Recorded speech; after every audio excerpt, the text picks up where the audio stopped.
আমি হিন্দু ছিলাম। আমার বাবা শৈলাস দাস, দেশের বাড়ি নেত্রকোনা। আমি সপরিবারে, আমার 2 ছেলে 2 মেয়ে এবং আমার পরিবার জনারানী সহ আমি ছিলাম শ্রী সুমন দাস।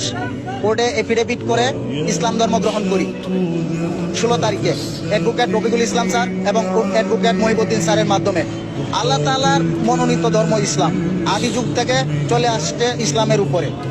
তো আমি যদিও পৈতৃক বংশ থেকে পাওয়া সনাতন ধর্ম, আমি ইসলামের সব কিছু আমার কাছে ভালো লাগছে, অনেক আগের থেকেই ভালো লাগতো।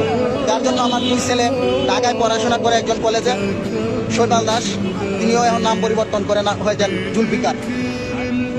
আরেকজন আছেন ছোট, ক্লাস 9-এ পড়াশোনা করে, সেও নাম পরিবর্তন করে, এখন তার নাম রাখা হয়েছে আরমান। আয়েশা বেগম, আগে ছিল ঝর্ণা রানী, এখন হয়েছে আয়েশা বেগম। আমি সিলেট কোর্টে আলহামদুলিল্লাহ অনেক সুন্দর মতো কোর্টে এফিডেভিট করতে পেরেছি, কোনো সমস্যা হয় নাই, কোথাও কোনো সমস্যা নেই ইনশাল্লাহ, আলহামদুলিল্লাহ কোথাও কোনো সমস্যা নেই। আমার 2 ছেলে মুসলমানি এবং আমি সহ আল হারামাইন হাসপাতালে সুন্নতে কাতলা হয়ে যাবে ইনশাল্লাহ 3 জনের।